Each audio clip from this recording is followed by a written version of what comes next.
لله الذي زين النبيين بحبيبه المصطفى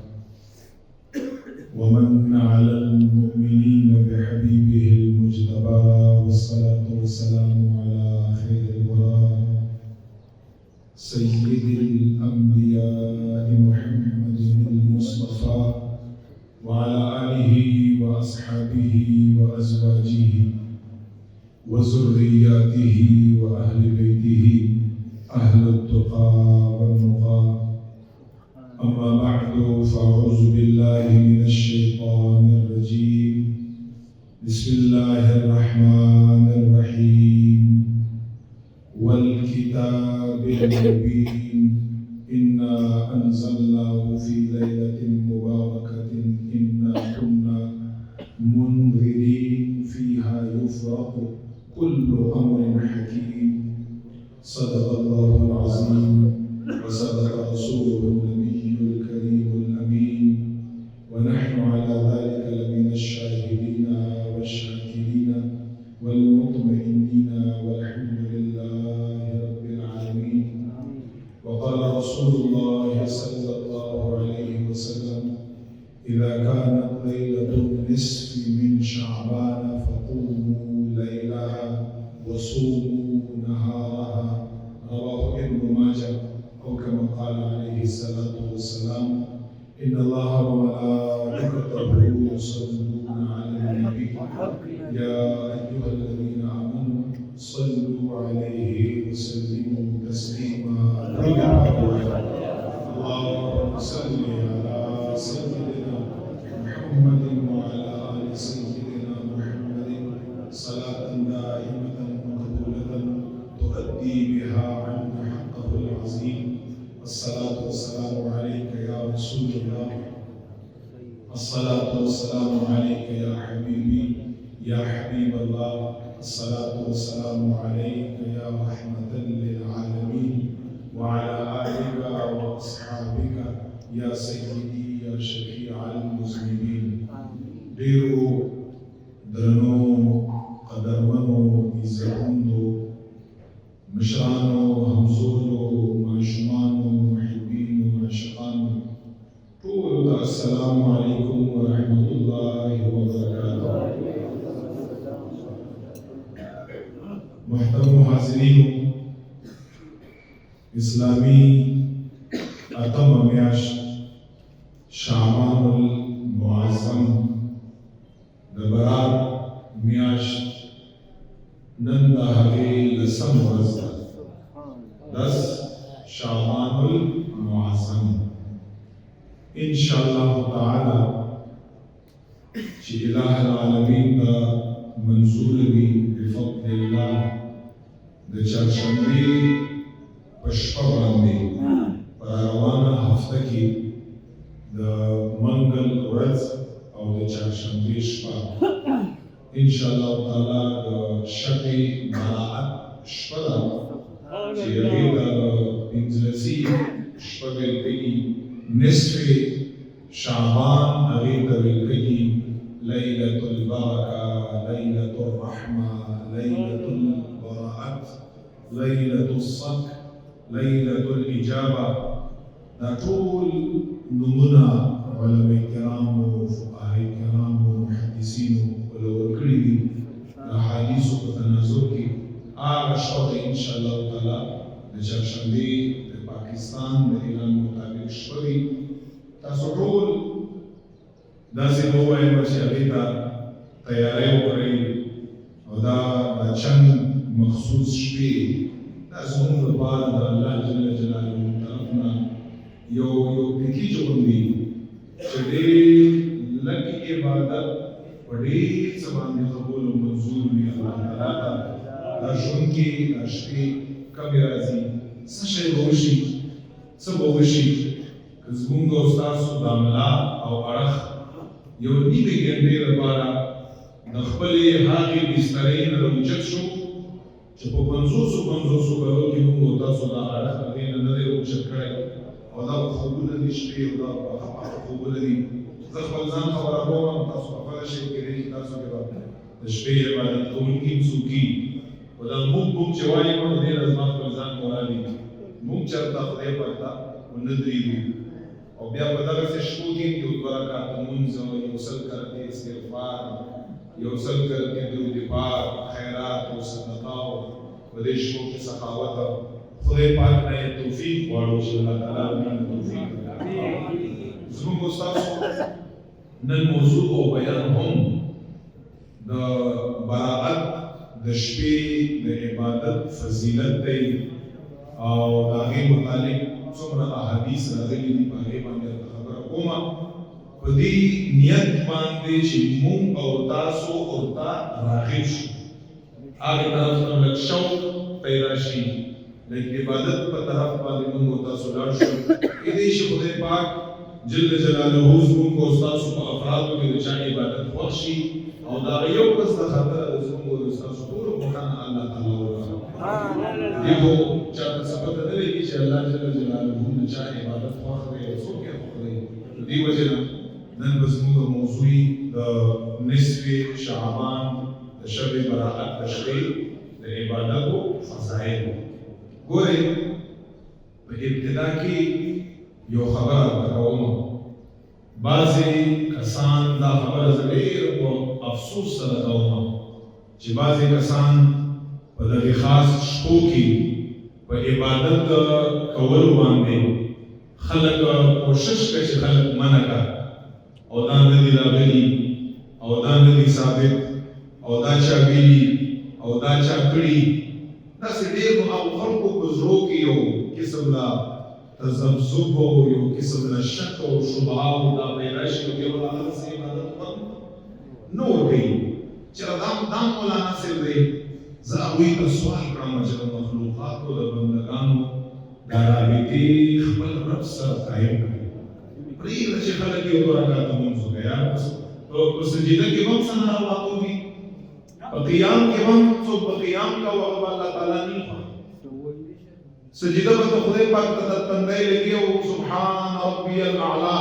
زما رب ته ډېر اوچت دی او هغه به خدای پاک ډېر خوښ. خدای خاطر وکړي دي خلکو ته زیان نه خلک پرېږدي چې خدای پاک جل جلاله سره تعلق پیدا شي. په موږ کې چې ټولو نه لویه خبره کومه ده هغه په موږ کې د خدای معرفت او د الله د توحید خبره ده. دا راټینګول پکار دي. الله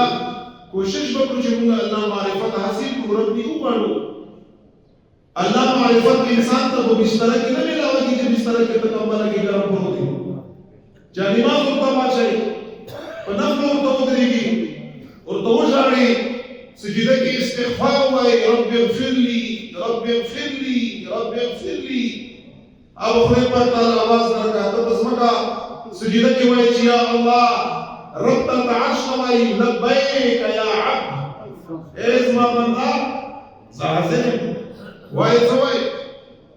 دی خبرې نه تاسو خلک منع کوئ خدای خاطر نه هیڅ چا په خبرو کې مه راځئ او ما تاسو ته کومه خبره داسې کړې چې ما تاسو ته کتاب نه ښوولی عالم ما ته نه ښوولی تسلي تشفي یو کوشش کوئ ځکه ابتدا کې دا خبره ته په ابتدا کې کومه دا ما ضروري وګڼله چې په دغې شپه باندې د شب براءت نصف شعبان په دغې شپه باندې ټول ائمه د زموږ استاسو تابعین تبع تابعین صحابه کرام او معمولات نبی علیہ السلام مبارک په خپل باندې په دې شپه باندې چند معمولات تاسو توایم محدثین مفسرین فقها علما اولیاء دغه ټول معمولات دي دغه ټول د ټول خلک په دغه شپه باندې الله خاص په نور شپو باندې عبادتونه کړي دي او عبادت کې ثابت دي. په دې کې هیڅ شک او شبهه نشته. ټول اول امام الانبیاء صلی الله علیه وسلم حدیث التوایم هغه په دغه نصف شعبان باندې حضور مبارک خپل معمول وو. صحابه کرام په دغه نصف شعبان باندې د عبادتو معمول وو. امر التوایم د تابعین وو د تبع تابعین وو او بیا تاسو وګورئ محدثین په محدثینو کې یو څو نامې ارتاخلم تسلی لپاره ډېر کې وخت کوي. تاسو امام ترمذی وګورئ، هغه په خپل ترمذی کې یو باب قائم کړی دی. باب یې راوړی باقاعده ترمذی شریف کې، باب ما جاء فی لیلة النصف من شعبان. دا یې باقاعده باب راوړی. یعنې په دغې باب کې به هغه احادیث دي چې دا احادیث د شب برأت د شپې سره څه ساتي؟ تعلق ساتي. امام نسائی وګوره باب یې راوړی. امام ابن ماجه په صحیح ستو کې باب یې راوړی. مصنف ابن ابي شیبه د دغې احادیثو ذکر کړی. ابن خزیمه محدث د دې احادیثو ذکر کړی. صحیح ابن حبان کې ابن حبان د دغې احادیثو ذکر کړی. مسند بزار کې امام بزار د دغې احادیثو ذکر کړی. مسند احمد کې امام احمد بن حنبل د دغې احادیثو ذکر کړی. او سره امام بیهقي، امام طبرانی، علامه حیثمی په خپل کتاب مجمع الزوائد کې د دغې احادیثو ذکر کړی. دا کوم چې ځان ته بیانوم. او ای صاحبانو واورئ، ابن تیمیه تاسو یې نوم اورېدلی دی. ابن تیمیه فتاوا ده، مجموعه فتاوا. په هغې کې ابن تیمیه نه چا پوښتنه کړې، سوال کړی، سوال چې د براءت په شپه باندې عبادت کړل انفرادي طور او اجتماعي طور، یعنې ځان له او یو ځای، دا څنګه دی؟ ورته ویلي چې دا ثابت دی کثیر من السلف، دا د ډېرو سلفو نه ثابت دی، بلکل جایز دی. او بیا د دغه شاګرد خاص یې دی، شاګرد خاص یې دی علامه ابن رجب حنبلی. دا یو کتاب دی لطائف المعارف. هغه د ابن تیمیه شاګرد دی. هغه دا لیکلي چې په دغه شپه باندې د عباداتو معمول دا د زموږ د مشرانو د اولیاءو د سلفو معمول دی. بلکل صحیح دی، په دې کې څه خبره نشته دی. که بیا د لاندې فقهاو نه راشي، علامه حسقفي الدر مع الرد دا یو کتاب دی، هغه لیکلي چې بلکل صحیح دی، څه خبره پکې نشته. علامه نجیم بحر الرعیق کې لیکلي بلکل صحیح دی، څه خبره پکې نشته. او سره شاه عبدالحق محدث دهلوي ما ثبت بالسنه کتاب یې لیکلي دی، هیڅ خبره په دې کې نشته. دا ټول فقهاو، مصنفینو، محدثینو دا خبره په متفقه طور باندې کړې ده. او لس داسې صحابه دي چې احادیث د شب براءت د شپې ترې نه روایت دي. لس صحابه داسې دي زما د علم مطابق چې هغوی د لیلة براءت او نصف شعبان د فضایلو، د هغې د احادیثو، د هغې د عباداتو احادیث رسول مکرم صلی الله علیه وسلم نه روایت کړي دي. دغه ټولې خبرې د سلفو، د محدثینو، د اولیاءو، د تابعینو، د صحابو د حضور مبارک دا په دې خبره باندې دلالت کا چې د براءت په شپې باندې، د پیدلسي په شپې باندې عبادت دا رب متعال ته خوښ او محبوب عبادت دی. دې هیڅ خبره نشته. دا دومره خلک زما ډېر په ذهن کې وو. ما تاسو ته بیان کړی، امام بخاري استاد دی چې مصنف ابن ابي شیبه هغې کې دا احادیث دا موجود دي. نو دې وجې نه د امت علما، لوی لوی محدثین، تابعین، فقهاء کرام چې دا مستند خلق دي، معتمد خلق دي، ثقه خلق دي، مضبوط خلق دي، هغوی په دوی باندې هیڅ اعتراض نه دی کړی، ځکه چې دا د محبوب علیه السلام او د صحابه کرامو معمول و. ها یو خبره زه درته کومه، التزام هم مه کوئ. داسې مه وایئ چې ما وکړه بس ما ته ثواب په هغې باندې میلاو شو، چې ته نه کوې ته په هغې باندې ګناهګار یې. داسې نه ده. که چا وکړه او که چا ونه کړه، که چا وکړه هغه ته به ثواب میلاو شي، او که چا ونه کړه په هغه باندې هیڅ وزر، وبال، بوج هیڅ شی پرې نشته، هیڅ خبره نشته. زموږ په دې نیت او په دې عقیده باندې کوو. لہذا دغه مسلمانان زه تاسو ته وایم چې د چهارشنبې په دې شپه باندې تاسو رب متعال ته ودرېږئ،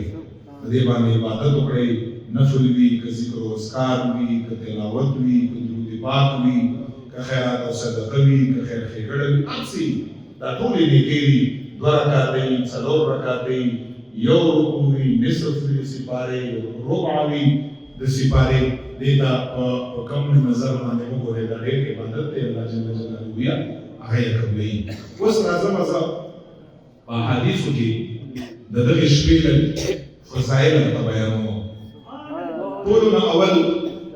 یو حدیث درته بیانوم او دا حدیث چې دی امام منذري یو محدث دی، یو کتاب یې لیکلی الترغیب والترهیب په نوم باندې، الترهیب والترغیب په نوم باندې، او د هغې کتاب دویم جلد دی، دویم جلد 98 نمبر صفحه باندې امام منذري یو حدیث روایت کړی دی حضرت سیدنا معاذ ابن جبل رضی الله عنه. معاذ ابن جبل فرمایي نبی علیہ الصلوۃ والسلام مبارک فرمایل حدیث دی چې یو څو شپې دي او وروسته په حدیث کې هغه شپې ښودلې دي، یو څو شپې دي چې په دغې شپو باندې کوم یو انسان د الله د رضا لپاره عبادت وکړه. په دې کې لږ او ډېر او دا نشته څومره چې ستا وس او توفیق وي او ستا استطاعت وي، او په دغو شپو باندې عبادت وکړه. معاذ ابن جبل فرمایي نبی علیہ الصلوۃ والسلام فرمایل وجبت له الجنه. تاسو مونږ یو په ټول زندگی مونږ تیرو د الله د رضا او د جنت د حصول لپاره حضور مبارک فرمایل په دغو شپو کې عبادت کوونکي لپاره د الله د طرف نه جنت واجبوي. په هغه شپو کې داسې نورو احادیثو کې دغه شپې راغلي دي، په هغه شپو کې د جمعې شپه، په هغه شپو کې واول لیلة رجب، اوله شپه د بزر کې د میاشتې ده چې هغه مونږ نه تېره ده، په هغه شپو کې د واړه اختر شپه ده، په هغه شپو کې څلورمه د غټ اختر شپه ده، او پنځم نمبر په هغه شپو کې ولیلة نصف من شعبان. حضور مبارک فرمایي د شعبان المعظم د 15مه شپه چې کومه 15مه شپه ده چې براءت شپه ورته یي، 15 شپه ورته یي، په هغو 15 شپو کې دا شپه ده چې کوم یو انسان په دې باندې عبادت وکړ، محبوب علیه الصلاۃ والسلام مبارک نه مستند خبره ده چې دغه انسان لپاره الله جل جلاله جنت واجبوي. اوس موږ له خدای پاک جل جلاله مؤمنانو مسلمانانو له الله تعالی جنت ورکړي، دا خو ډېره ښه خبره ده. مونږ خو یو چې خدای پاک ټول جنتیان کړي، ټولو له خدای پاکه جنت ورکړي او بلا حساب او کتاب له جنت ورکړي. او بیا همدغه د شپو خبره چونکې دې سره ریلیټډ ده، دې سره تعلق ساتي. عبدالله ابن عمر حضور مبارک فرمایي ګوره په عبادت باندې جنت میلاوي، او دعا یې څنګه دعا ده چې په دغې شپه باندې مومن مسلمان د براءت په شپه باندې چې کومه را روانه ده د چهارشنبې شپه ده، او مومن مسلمان دعا پکې وغواړي. موږ تاسو څومره شرعي حاجات دي، د زموږ او د ستاسو شرعي حاجات اسلام سره برابرې خبرې څوک یې وغواړي. عبدالله ابن عمر فرمایي لا يرد فيهن الدعاء، رب لا یزال په دغو 15 شپو کې دعا نه رد کوي. سبحان الله. چې دعا ته وغواړي خامخا یې قبلوي. هغه الفاظ یې ځان ته وایم او تاسو وګورئ دا الفاظ. مصنف عبدالرزاق دا یو لوی محدث دی، هغه په خپل کتاب کې عبدالله ابن عمر نه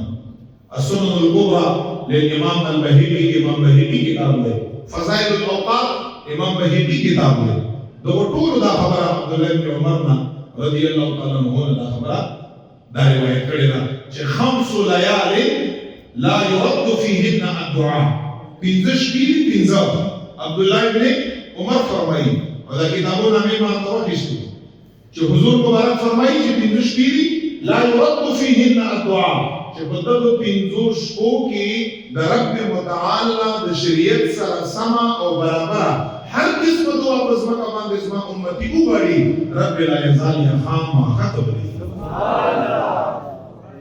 خامخا یې قبلوي. اوس دا خلک دي چې زموږ ستاسو دعاګانې هغه قبول نه شي. هغه کومې شپې دي؟ اول لیلة الجمعه، اول د هغې نه شپه د جمعې ده، واول ليله رجب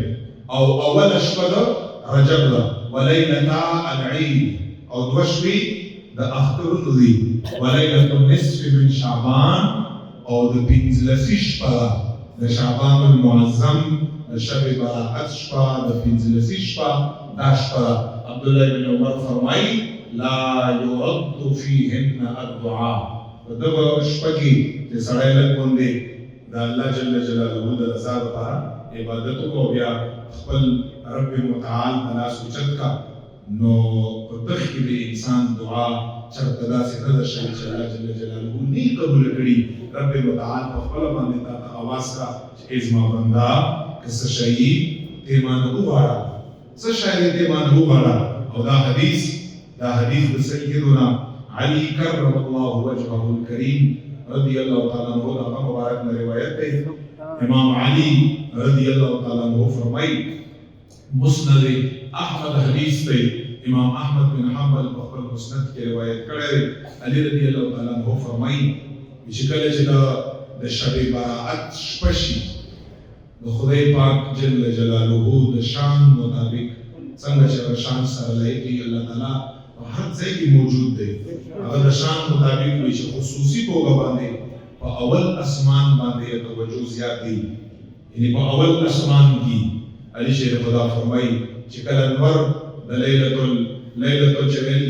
براءت او د پنځلسي د شپې د انور غروب شروع ورځي او شپه شروع شي چې الله تعالی اول اسمان ته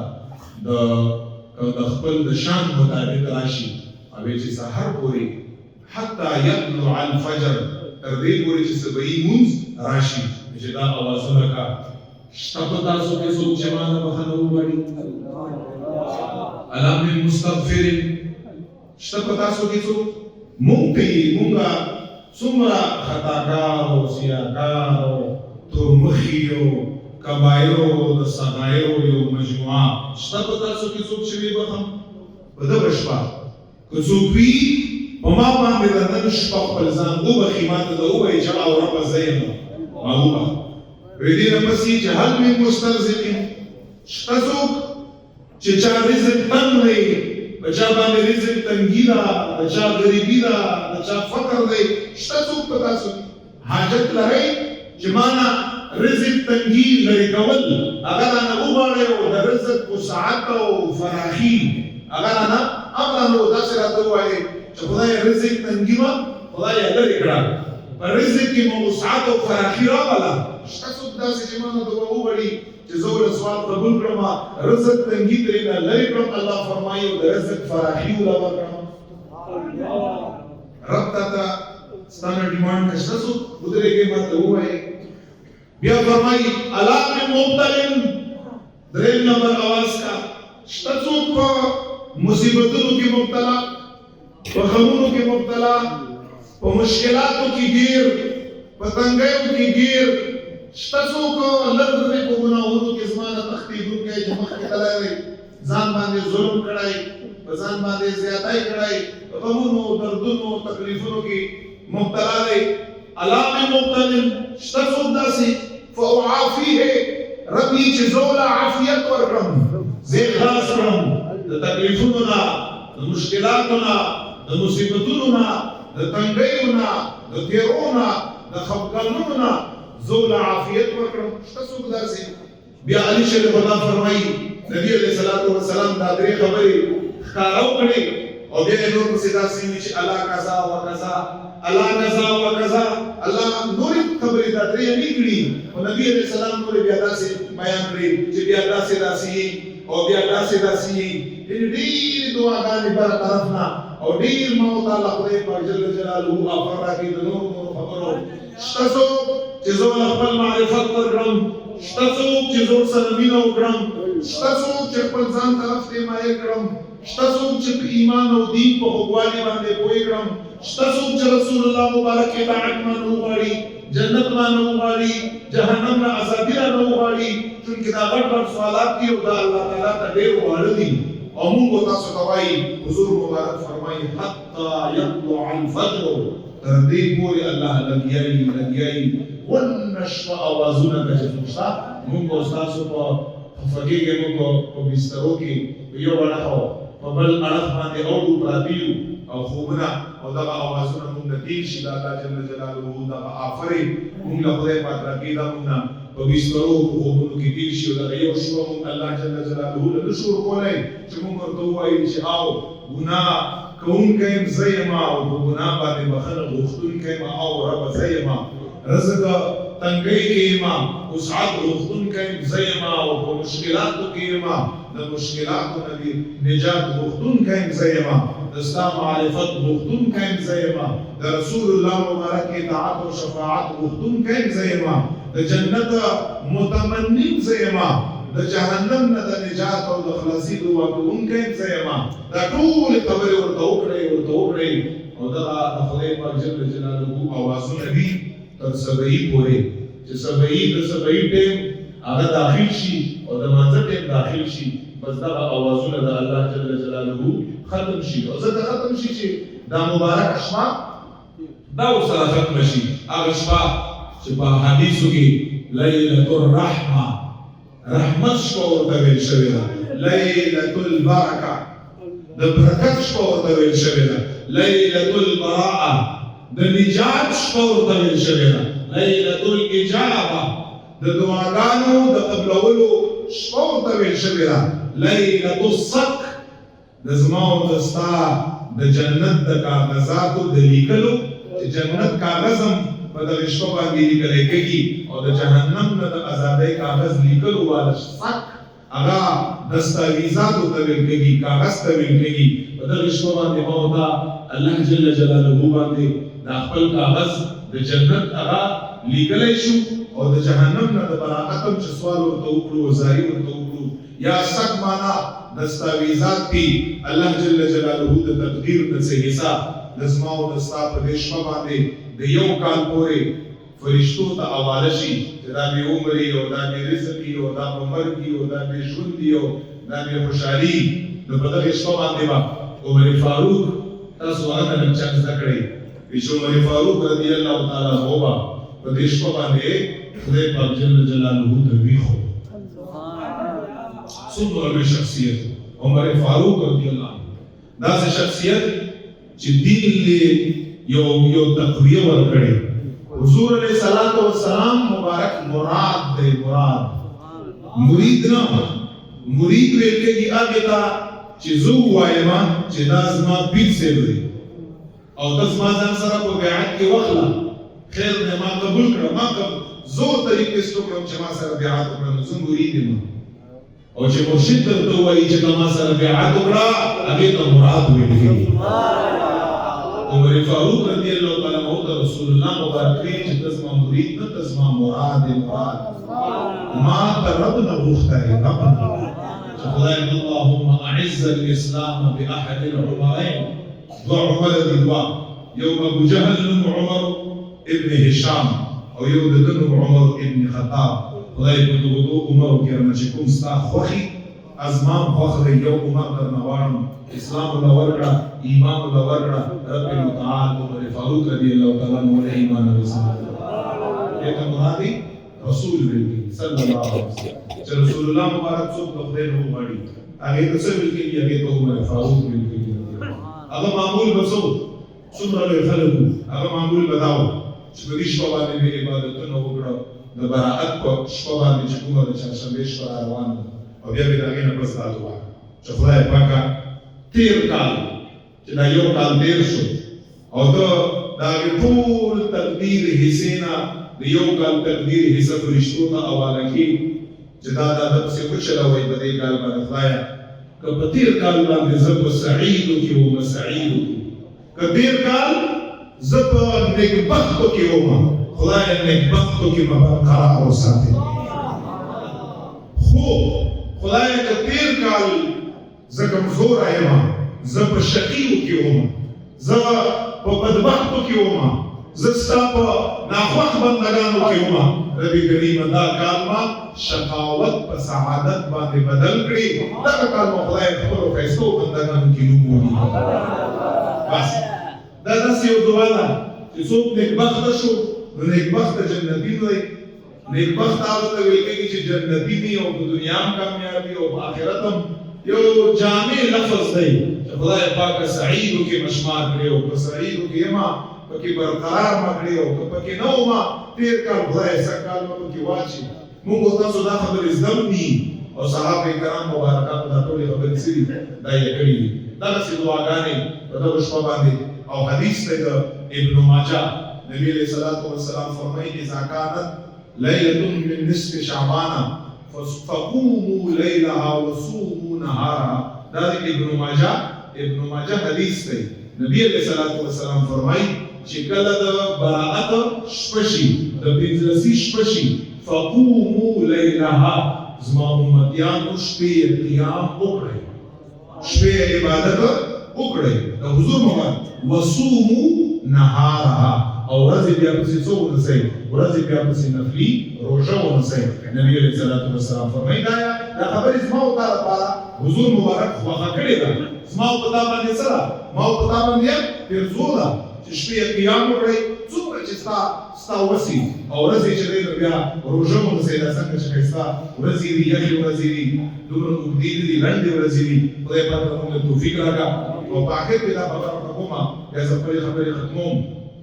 عائشہ رضی اللہ تعالیٰ عنہ فرمائی حدیث مبارک میں مسند احمد کی ویچ حضور مبارک زما سره د شپې نمبر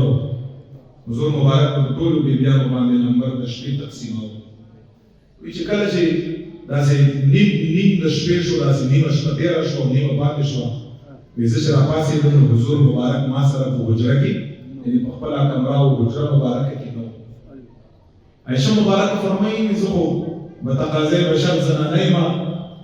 او حضور علیہ السلام نے اللہ سے ورکڑاو اللہ علیہ اختیارات ورکڑاو یاد لري شپې نمبر په زنانو کې زما او پتا باندې فرض دی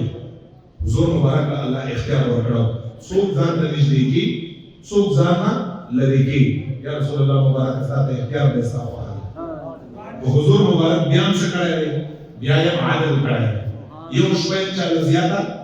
نه ورکړي او کړي دا اجازه در اخیشتي یا یې دوباره هغه سره څوک کړي هغه سره یې وکړي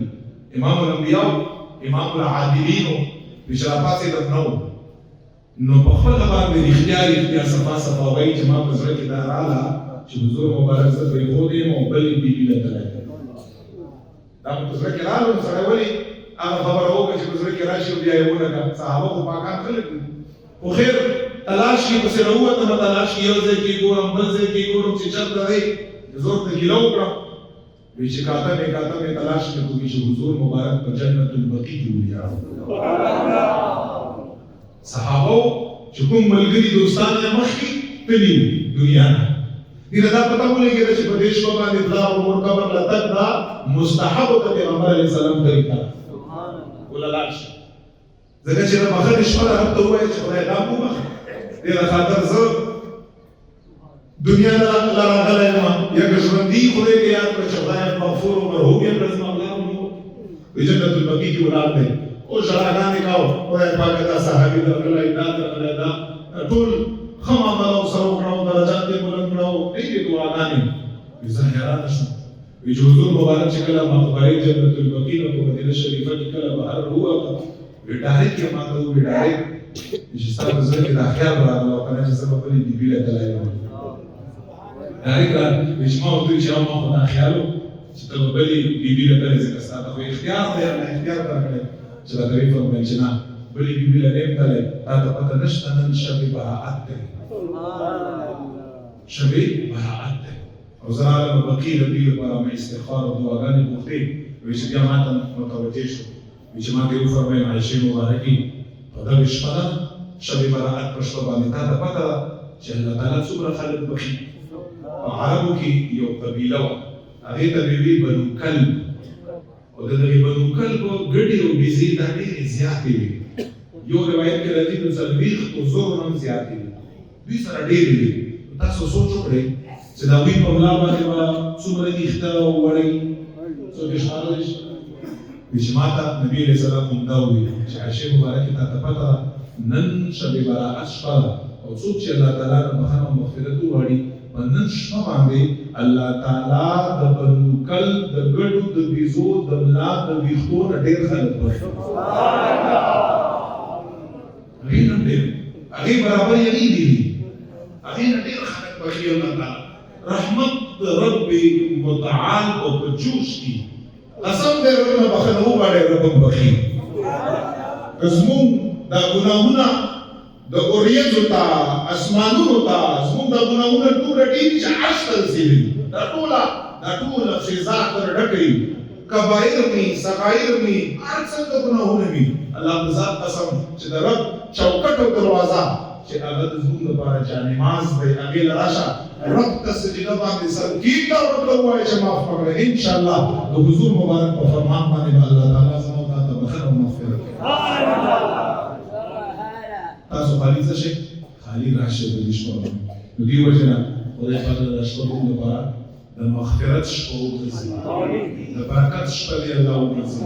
د رحمت او د براءت شپه دې پرې الله هو والله دې موږ لپاره وګرځي دا د چهارشنبې شپه را روانه انشاءالله تعالی خپل وس مطابق عبادات شپې قیام ورځې به انشاءالله الله موږ له توفیق راکړي چې ورځې هغې کې موږ روژه ونیسو او د هغې اوبه یاد لرئ هر څه به کړئ د خدای د رضا لپاره به کړئ هېڅ فلانکی به دا ویوډینګی ما له به فلانکی څه شی وکړه یا به زه څه شی درکړم بس خدایه ستا د رضا لپاره چې ته زموږ رب یې ته بیا په عبادت کې مټاس ته ګوره ته بیا هغه سجدې خوند ته ګوره هغې تبدیله کولو ته چې کوې رب د رضا لپاره بالکل موږ رب د رضا لپاره دا عبادت وکړئ او انشاءالله یو بل ته کې دعاګانې خامخا کړئ یو بل ملګرو دوستانو ته متعلقین محبینو ته الله تعالی زموږ د ټول عمر عبادت توفیق راکړه او خصوصا د خاص شپو عبادت توفیق الله تعالی موږ تاسو ته راکړه او هغې نه پس دی الله تعالی قبول کړه واخر دعوانا ان الحمد لله رب العالمین.